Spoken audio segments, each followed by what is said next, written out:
Hi friends, welcome to Lawmate. I am Muskan Mandhyani, your legal guide. So guys, आज के इस video में हम डिस्कस करने वाले हैं फॉर्म्स ऑफ गवर्नमेंट, जिसमें हम आज डिस्कस करेंगे यूनिटरी फॉर्म ऑफ गवर्नमेंट। कल या परसों में मैं वीडियो अपलोड कर दूंगी जिसमें हम डिस्कस कर रहे होंगे फेडरल फॉर्म ऑफ गवर्नमेंट को। तो आई रिक्वेस्ट यू गाइज कि आप लोग प्लीज मुझे ध्यान से सुनते रहिए, और अगर जरूरी लगे तो नोट्स बनाते रहिए। Let's start. So, in modern times, governments are often divided on the basis of concentration or distribution of powers. यानी किस गवर्नमेंट के पास कितनी ज्यादा ताकत रहती है, इस बेसिस पर गवर्नमेंट डिवाइड रहती है। ठीक है, किसके पास कितनी ज्यादा पावर रहती है, इस बेसिस पर गवर्नमेंट डिवाइड होती है। और किस किस बेसिस पर होती है वो देखते हैं। And on the relation between the central and the local authorities. So government दो बेसिस पर डिवाइड होती है। पहले पॉइंट में हमने कहा दो बेसिस पर डिवाइड होती है।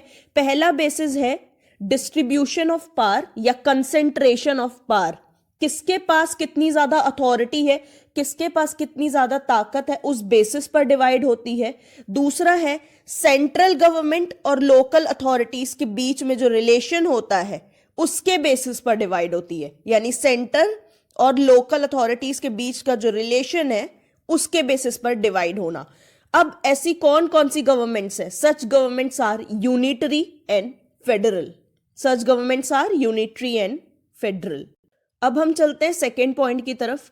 On the basis of the relation between the executive and legislative organs of government.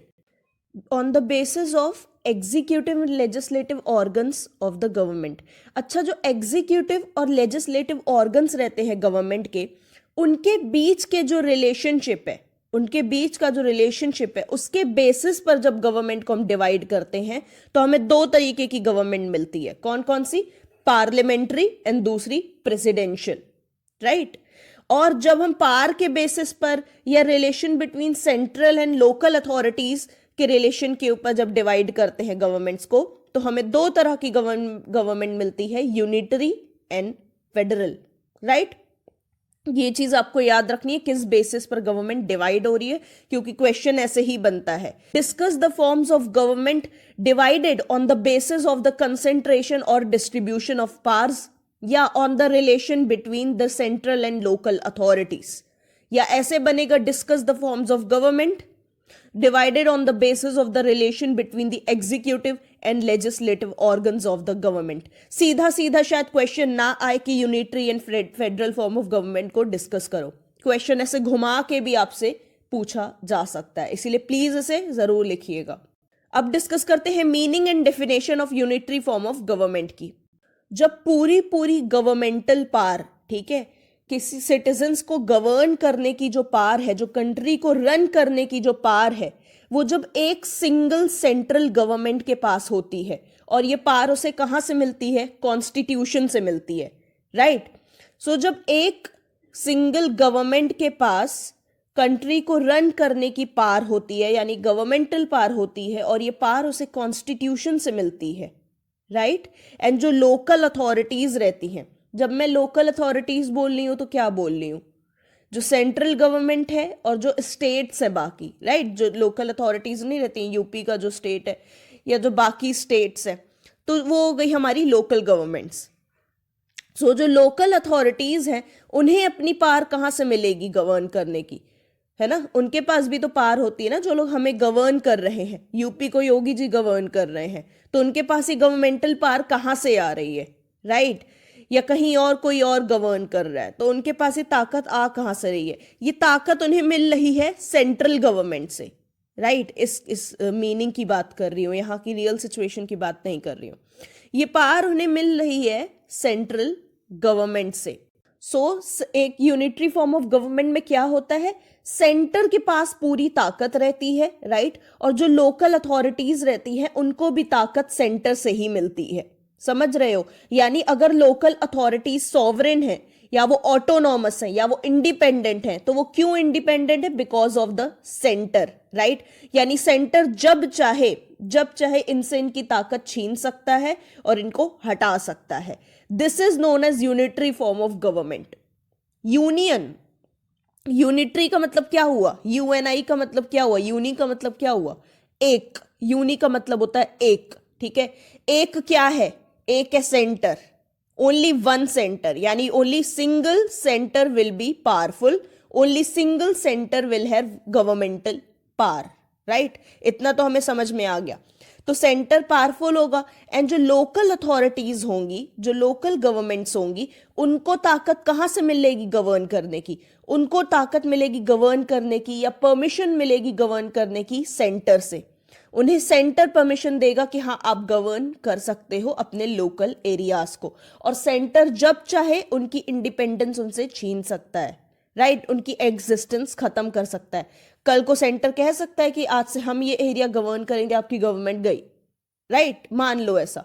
तो इसी सिस्टम ऑफ गवर्नमेंट को, जहां पे सेंटर या सिंगल सेंट्रल गवर्नमेंट हो, उसे हम यूनिटरी फॉर्म ऑफ गवर्नमेंट कहेंगे। अब हम डेफिनेशन देखेंगे यूनिटरी गवर्नमेंट की by AV dicey, right. Unitary government और the habitual exercise of supreme legislative authority, keyword है ये, मार्क कर लो, सुप्रीम लेजिस्लेटिव अथॉरिटी। ऊपर भी मैंने सिंगल सेंट्रल गवर्नमेंट को मार्क किया है, उसे भी मार्क करना है आपको, बाय वन सेंट्रल पावर।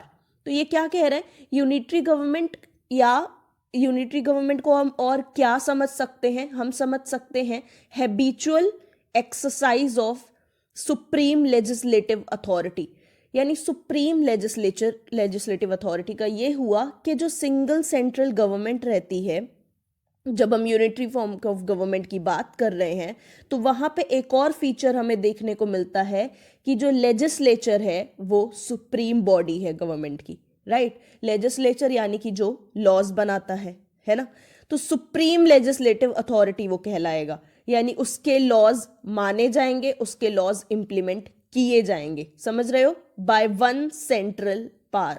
सो जब सिंगल पावरफुल गवर्नमेंट, ठीक है, जब सिंगल पावरफुल गवर्नमेंट अपनी लेजिस्लेटिव अथॉरिटी को एक्सरसाइज करती है, उसे यूज करती है, हैबिचुअली यूज करती है, उसकी हैबिट ऐसे यूज करने की, ठीक है, तब हम उसे यूनिटरी गवर्नमेंट कह सकते हैं, ऐसा कहा है डाइसी ने। देखो, habitual exercise of supreme legislative authority, यानी वो नॉर्मली लॉज वही बना रही है, राइट, लॉज वही बना रही है, कोई भी उसका ऑपोजिशन नहीं है।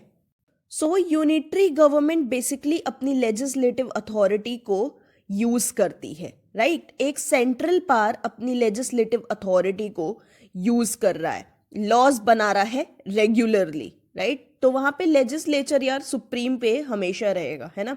यूनिटरी फॉर्म ऑफ गवर्नमेंट का एक फीचर मान लो ये है कि लेजिस्लेटिव बॉडी सुप्रीम पे रहेगी, अभी हम आगे भी डिस्कस करेंगे। यही बेसिकली कहना है एवी डाइसी का।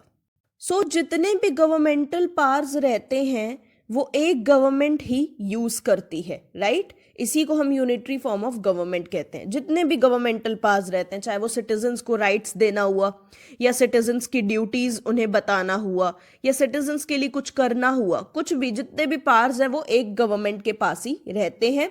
और उस गवर्नमेंट के पास क्या क्या रहता है, सुप्रीम लेजिस्लेचर रहता है, सुप्रीम एग्जीक्यूटिव रहता है, एंड सुप्रीम जुडिशरी रहती है for all the territory in the state, ठीक है। सुप्रीम जुडिशरी रहती है, जितनी भी टेरिटरीज हैं कंट्री में, सबके लिए एक लेजिस्लेचर रहेगा, एक एग्जीक्यूटिव रहेगा, और एक ही जुडिशरी रहेगी। बहुत ध्यान से मेरी बात को सुनिएगा, बिल्कुल कंफ्यूज मत होना, भी आगे और भी समझाऊंगी, राइट। पूरी कंट्री के लिए एक लेजिस्लेचर, एक एग्जीक्यूटिव और एक जुडिशरी रहेगी, समझ रहे हो। इंडिया में क्या होता है, स्टेट का अपना लेजिस्लेचर रहता है, ठीक है, कुछ स्टेट्स का अपना लेजिस्लेचर है, सेंट्रल लेजिस्लेचर तो जो है ही, स्टेट लेजिस्लेचर भी है, राइट, एम आई राइट। यहां पे ये नहीं है, यूनिटरी फॉर्म ऑफ गवर्नमेंट में क्या है, only one legislature, only one executive and only one judiciary for the whole country, right. India में क्या है गाइस, इंडिया में क्या है, इंडिया में सेंट्रल लेजिस्लेचर तो है ही, राइट, स्टेट लेजिस्लेचर भी है, समझ रहे हो।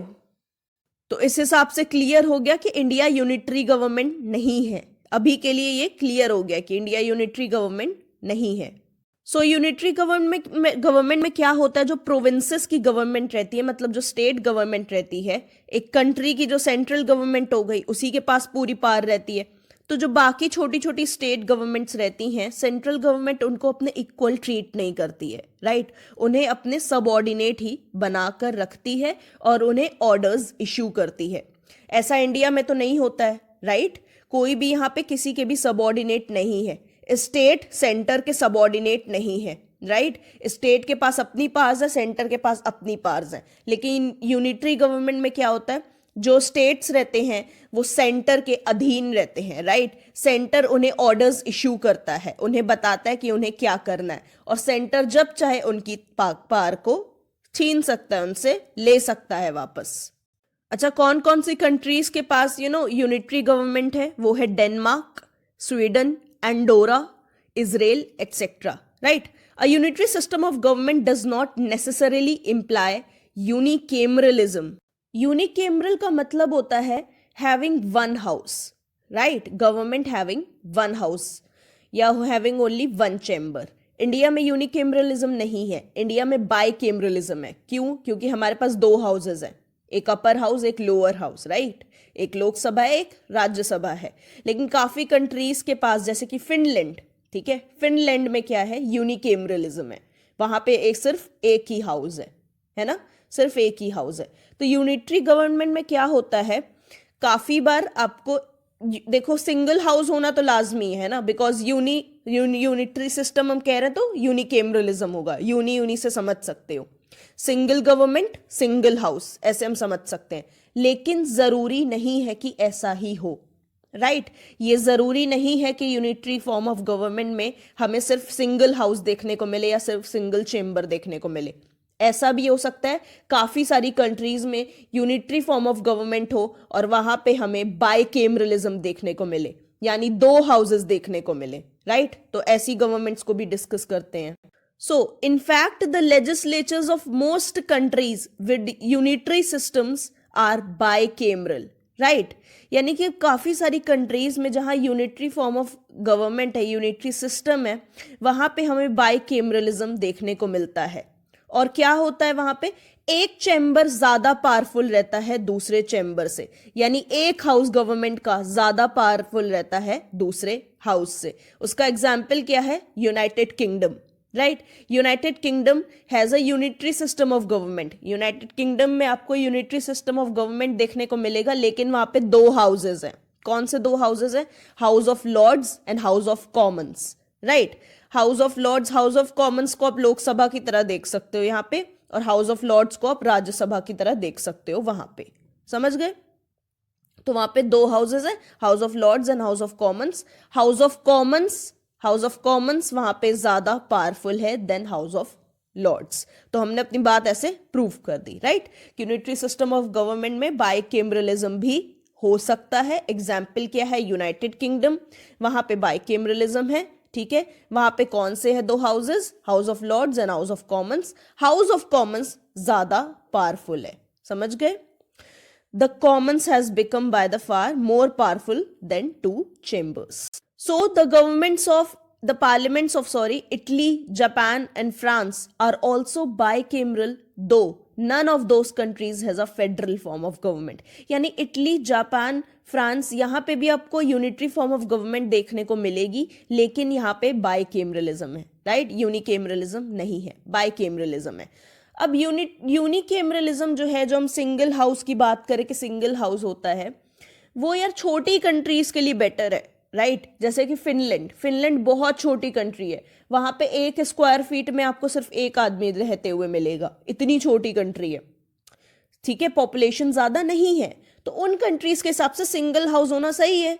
बड़ा दो हाउसेस होके क्या होगा, कॉम्प्लेक्सिटी बढ़ेगी, एक्सपेंसेस बढ़ेंगे। इससे बेहतर है कि वहां पे सिर्फ यूनिकेमरलिज्म है, सिंगल हाउस है ना, बट वहां पे यूनिटरी फॉर्म ऑफ गवर्नमेंट भी फॉलो होती है।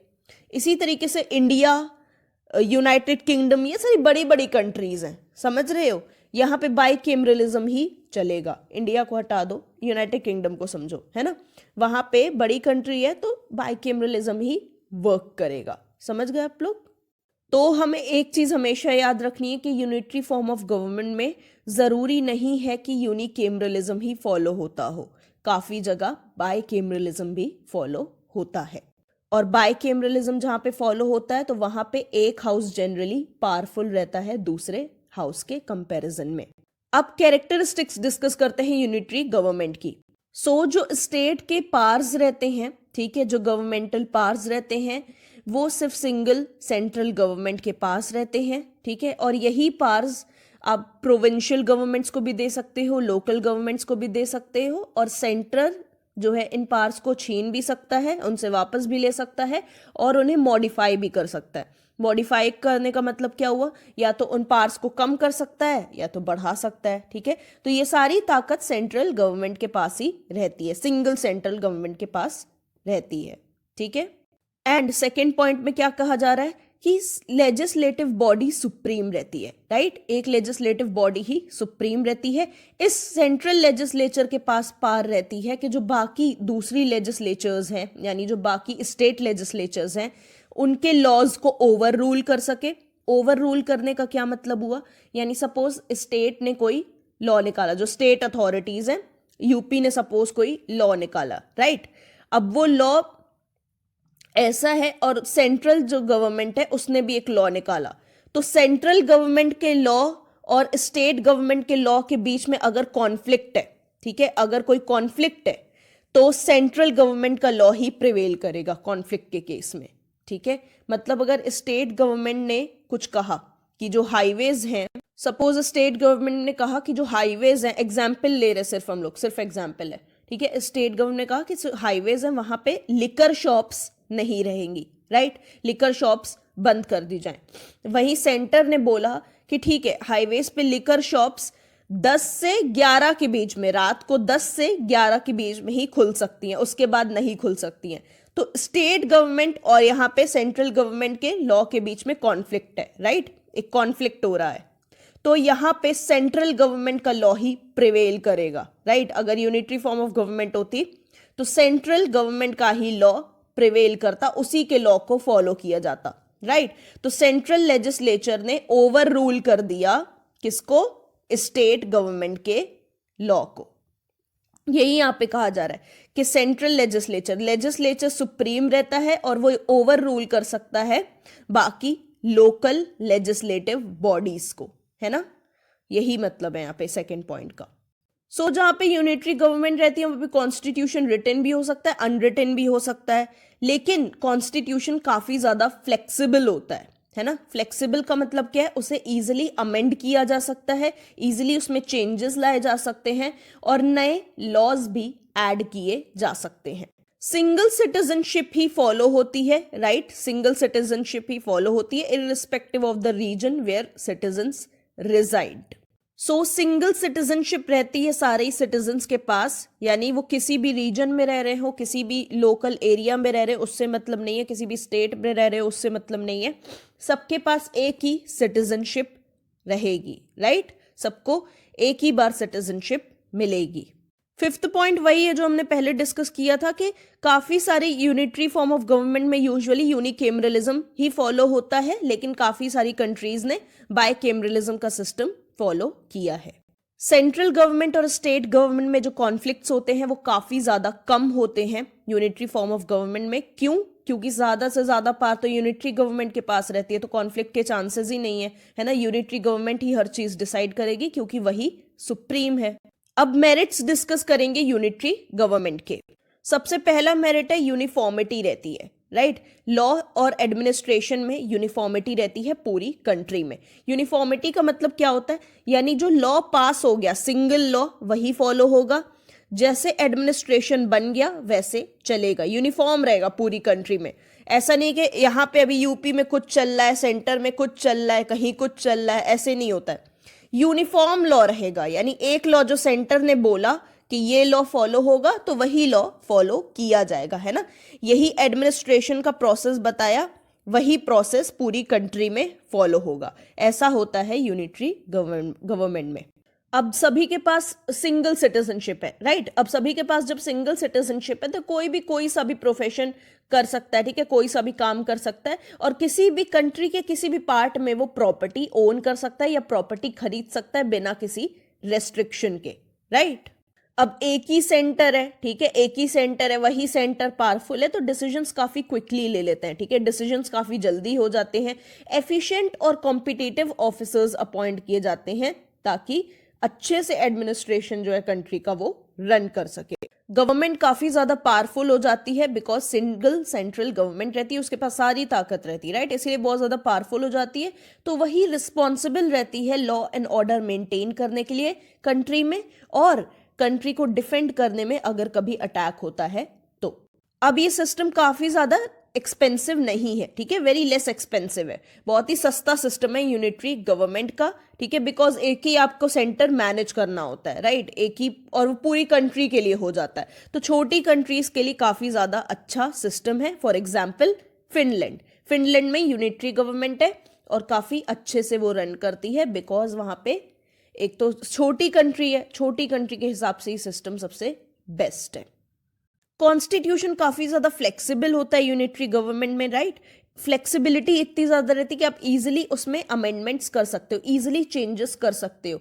तो आप पब्लिक की बात सुनोगे, ठीक है, अगर पब्लिक बोलती है कि उन्हें किसी लॉ में चेंज करना है, राइट, उन्हें किसी लॉ से प्रॉब्लम हो रही है तो वो लोग चेंज कर देंगे, गवर्नमेंट इजीली उन लॉस को चेंज कर पाएगी, ठीक है। जैसे कि इंडिया में क्या होता है, अमेंडमेंट का जो प्रोसेस है बहुत ज्यादा रिगरस है, बहुत ज्यादा रिजिड है, ठीक है, बहुत ज्यादा डिस्कशंस होंगे, डिबेट्स होंगे, पता नहीं कब जाके अमेंडमेंट आएगा, ऐसे होता है। लेकिन जो यूनिटरी गवर्नमेंट रहती है उनका कॉन्स्टिट्यूशन यूजुअली काफी फ्लेक्सिबल रहता है, चेंजेस इजीली किए जा सकते हैं, लॉस को इजीली ऐड किया जा सकता है, इसीलिए पब्लिक के साथ गवर्नमेंट का रिलेशनशिप भी अच्छा बनता है ना। अगर पब्लिक को किसी लॉ से प्रॉब्लम हो रही है, किसी लॉ के किसी पर्टिकुलर पार्ट से प्रॉब्लम हो रही है तो उसे गवर्नमेंट इजीली अमेंड कर सकती है, इजीली चेंज कर सकती है बिकॉज कॉन्स्टिट्यूशन काफी ज्यादा फ्लेक्सिबल है। अब डिस्कस करेंगे demerits of unitary government. Bureaucracy बहुत ज्यादा पावरफुल बन जाती है और डोमिनेंट बन जाती है। ब्यूरोक्रेसी का मतलब क्या, आईएएस ऑफिसर्स आपके जो हो गए, ठीक है, जो एडमिनिस्ट्रेटिव ऑफिसर्स हो गए, वो बहुत ज्यादा पावरफुल हो जाते हैं, वो बहुत ज्यादा डोमिनेट करने लगते हैं। क्यों डोमिनेट करने लगते हैं, बिकॉज जो लोकल एडमिनिस्ट्रेशन है या लोकल गवर्नमेंट है उसको कौन रन कर रहा है, उसको ये ऑफिशियल्स ही रन कर रहे हैं, राइट। लोगों ने तो इलेक्ट नहीं किया है, जैसे कि यूपी में क्या है, यूपी में योगी जी को हम लोग इलेक्ट करते हैं, राइट। यहाँ पे आईएएस ऑफिसर कोई नहीं चला रहा है हमारा एडमिनिस्ट्रेशन, है ना, यूपी गवर्नमेंट के हाथ में है एडमिनिस्ट्रेशन। लेकिन यूनिटरी गवर्नमेंट में क्या होता है, एक सिंगल सेंटर रहता है, ठीक है, उसी को सब कुछ मैनेज करना है, तो सिंगल सेंटर अपने ऑफिसर्स से कह के लोकल एडमिनिस्ट्रेशन को भी चलाता है, ठीक है, लोकल एडमिनिस्ट्रेशन को भी रन करता है। रिप्रेजेंटेटिव्स नहीं रहते हैं वहां पे लोगों के, राइट, लोकल एडमिनिस्ट्रेटिव ऑफिसर्स रहते हैं, यानी आईएएस ऑफिसर्स ही लोकल चीजों को मैनेज करते हैं। इस वजह से ब्यूरोक्रेसी बहुत ज्यादा इन्फ्लुएंशियल और डोमिनेंट हो जाती है, उनके पास भी काफी ज्यादा पावर आ जाती है। सेंटर है, एक ही सेंटर है, सेंटर के पास सारी पावर है, तो जाहिर सी बात है वो पावर को गलत यूज करने की भी कोशिश करेंगे, इसी वजह से वो डेस्पोटिक भी बन जाते हैं, राइट, अपनी चलाते हैं, काफी बार ऐसा भी होता है। अब सेंटर लोगों से काफी दूर है, राइट, जो लोग हैं उनके पास अपनी गवर्नमेंट नहीं है, लोकल गवर्नमेंट नहीं है। जैसे यूपी में हमारे पास अपनी गवर्नमेंट है, हम कोई भी प्रॉब्लम बोल सकते हैं योगी जी को, राइट, सिर्फ एग्जाम्पल्स हैं, सीरियस मत होना, कोई भी प्रॉब्लम हम जाके अपनी गवर्नमेंट को बता सकते हैं, हमें सेंटर तक जाने की जरूरत नहीं होगी, हमें मोदी जी के पास जाने की जरूरत नहीं होगी, हमारे योगी जी से काम हो जाएगा, ऐसा है। लेकिन यूनिटरी गवर्नमेंट में ऐसा नहीं होता है, ऐसा नहीं होता है, सिंगल सेंटर रहता है, लोकल अथॉरिटीज इतनी पावरफुल नहीं रहती हैं, तो लोगों को अगर अपनी प्रॉब्लम सॉल्व करानी है तो उन्हें सेंटर तक अपील करनी होगी, राइट, पूरे सेंटर तक उन्हें अपनी अपील पहुंचानी होगी। इसीलिए जो सेंटर गवर्नमेंट है वो काफी हद तक लोगों से दूर रहती है और उनकी प्रॉब्लम्स उन्हें समझ नहीं आती हैं, ठीक है, जो एक्चुअल प्रॉब्लम्स है लोगों की, जो जड़ से प्रॉब्लम्स होती है ना, रूट कॉज क्या है प्रॉब्लम का, वो सेंटर समझ नहीं पाता है, लोग एक्चुअल में क्या चाहते हैं वो उन्हें सही से समझ में नहीं आता है। फोर्थ पॉइंट है, ये सिस्टम उन कंट्रीज के लिए अच्छा नहीं है जहां बहुत ज्यादा डाइवर्सिटी है, जहां बहुत ज्यादा विविधता है, राइट? जैसे कि इंडिया, यहाँ पे बहुत ज्यादा डाइवर्सिटी है, अलग अलग रिलीजन्स हैं, अलग अलग कास्ट हैं, अलग अलग लोग हैं, और पॉपुलेशन भी बहुत ज्यादा है। तो बेसिकली बड़ी बड़ी कंट्रीज के लिए ये सिस्टम अच्छा नहीं है, छोटी कंट्रीज के लिए सिस्टम ठीक है। लोकल गवर्नमेंट्स के पास इतनी पावर रहती ही नहीं है, तो इसी वजह से लोकल गवर्नमेंट्स इस सिस्टम में डेवलप नहीं कर पाती हैं। लोकल एरियाज पे इतना फोकस नहीं रहता है, बिकॉज जो लोकल इंटरेस्ट है, जो लोगों का इंटरेस्ट है, वो सीज हो जाता है, वो खत्म हो जाता है एक तरीके से। अब एक सेंटर है, एक सेंटर के ऊपर पूरे कंट्री की जिम्मेदारी है, राइट? तो जाहिर सी बात है सेंट्रल गवर्नमेंट के ऊपर काफी ज्यादा बर्डन आ जाता है, इस वजह से वो काफी सारे इंपॉर्टेंट टास्क को इग्नोर कर देती है और उन्हें इम्प्लीमेंट करने में भी डिले होता है, ठीक है? इम्प्लीमेंटेशन में भी काफी बार डिले आ जाता है और काफी सारी चीजें भी इग्नोर करनी पड़ती हैं। अगर यहाँ तक सुन रहे हैं, आप नए हैं मेरी वीडियो पर, तो प्लीज बेल आइकन को प्रेस कर दीजिएगा। शेयर ज्यादा से ज्यादा करिए यार, हमें ग्रो करना है और इस कम्युनिटी को और ज्यादा स्ट्रॉन्ग करना है। मुझे सजेशंस बहुत सारे आ रहे थे कि आप कैमरा ऑन करके एक्सप्लेन करो, इसलिए मैंने कैमरा ऑन करके आज आपको एक्सप्लेन किया है। तो कोई भी सजेशंस हो, कोई भी प्रॉब्लम्स हो, कमेंट सेक्शन में जरूर डालिएगा, मैं जरूर कंसिडर करूंगी उन्हें, राइट? और लॉ पीप्स मेरी इंस्टा आईडी है जिसका लिंक डिस्क्रिप्शन में दिया है, वहां पर भी आप 1-to-1 मेरे से बात कर सकते हो, वहां भी आपकी प्रॉब्लम सॉल्व हो जाएगी। अब 7th पॉइंट समझते हैं, there is misuse of power. Obviously वहां पे पावर काफी ज्यादा मिसयूज होगा भाई, एक ही इंसान, एक ही गवर्नमेंट के पास इतनी ज्यादा ताकत है, तो पावर का मिसयूज होना लाजमी है, right? There is misuse of power, there is possibility of dictatorial behaviour by centre towards the units. अब जो सेंटर है वो एक तरीके से तानाशाह का रूप भी प्ले कर सकता है, राइट? वो डिक्टेटर बन सकता है। किन के लिए डिक्टेटर बन सकता है? जो लोकल गवर्नमेंट्स है। लोकल गवर्नमेंट्स के पास तो पावर है नहीं, तो उनके लिए एक तरीके से डिक्टेटर बन सकता है। मतलब जो हमने कहा वो करो, अगर नहीं किया तो हम तुम्हारी पावर तुमसे वापस ले लेंगे। अब एक सेंटर ही एडमिनिस्ट्रेशन को भी रन कर रहा है, वही पूरी सारी चीजें देख रहा है कंट्री की, राइट? तो इनएफिशिएंसी भी हो सकती है और जो एडमिनिस्ट्रेटिव स्टैंडर्ड्स रहते हैं वो भी काफी गिर सकते हैं, राइट? मतलब क्वालिटी जो है एडमिनिस्ट्रेशन की वो खराब हो सकती है। सेंट्रल गवर्नमेंट की वल्नरेबिलिटीज काफी बढ़ जाती हैं, यानी उसकी वीकनेसेस काफी ज्यादा बढ़ जाती हैं। क्यों? क्योंकि सिर्फ एक ही सेंटर है, राइट? सिर्फ एक ही नेशनल गवर्नमेंट है। तो सोचो कभी कोई अटैक हो जाए, एक्सटर्नल कोई अटैक हो जाए, तो सेंट्रल गवर्नमेंट को एक तरीके से सीज करने में कितना ही टाइम लगेगा। एक ही सेंटर है, राइट? उसे पकड़ने में, उसे सीज करने में, उसको कंट्रोल करने में एनिमी को ज्यादा टाइम नहीं लगेगा। वहीं पे सेंट्रल गवर्नमेंट एक तरीके से नर्व है, एक तरीके से नस है पूरे कंट्री की। तो अगर वो तुम्हारे हाथ में आ गई तो मतलब पूरी कंट्री ही आपके हाथ में आ गई। इसीलिए यूनिटरी गवर्नमेंट में एक तरीके से गवर्नमेंट की वल्नरेबिलिटीज बहुत ज्यादा रहती हैं, उसकी वीकनेसेस बहुत ज्यादा बढ़ जाती हैं और एनिमी को काफी ज्यादा फायदा मिलता है। Finally guys we are concluding this topic. Again मेरी आपसे रिक्वेस्ट है, प्लीज वीडियो को शेयर करिएगा, नए हैं तो बेल आइकन को प्रेस करके लॉमेट फैमिली का जरूर पार्ट बनिएगा। और जिसने भी ये कैमरे को ओपन करके वीडियो बनाने का सजेशन दिया है, I am so thankful to you, ठीक है? बहुत बहुत थैंक यू, मैंने बहुत ज्यादा एंजॉय किया है वीडियो ऐसे बनाने में, राइट? अब कंक्लूड करते हैं इस टॉपिक को। तो it is very much clear that unitary type of government is best suited for small countries. छोटी कंट्रीज के लिए यार ये बेस्ट सूटेड गवर्नमेंट है, राइट? क्योंकि वहां पे लोग ज्यादा नहीं है, तो मैनेज करना ईजी है, इसलिए यूनिटरी फॉर्म ऑफ गवर्नमेंट को ही यूज किया जाता है। अगर ज्यादा लोग होते तो हम फेडरल सेटअप को कंसिडर करते। Unitary government is preferable if national unity is desirable. जाहिर सी बात है, जहां यूनिटरी गवर्नमेंट आएगी, सिंगल गवर्नमेंट आएगी, वहां पे एक तरीके से नेशनल यूनिटी बहुत ज्यादा बढ़ जाएगी। क्यों बढ़ जाएगी? बिकॉज एक तरीके के लॉस पूरी कंट्री में फॉलो होंगे, एक तरीके का एडमिनिस्ट्रेशन पूरी कंट्री में आपको देखने को मिलेगा, यूनिफॉर्मिटी होगी लॉ में, राइट? इस वजह से नेशनल यूनिटी काफी ज्यादा बढ़ जाती है जब यूनिटरी गवर्नमेंट आती है ना? एक ही तरीके का सेटअप होता है, एक ही तरीके का लॉ होता है, सबके पास सिंगल सिटीजनशिप होती है। ये सारे एग्जाम्पल्स हैं नेशनल यूनिटी के। इस वजह से यूनिटरी गवर्नमेंट प्रेफर करनी चाहिए। So thank you for watching this video friends and we'll meet soon in the next video. Good luck.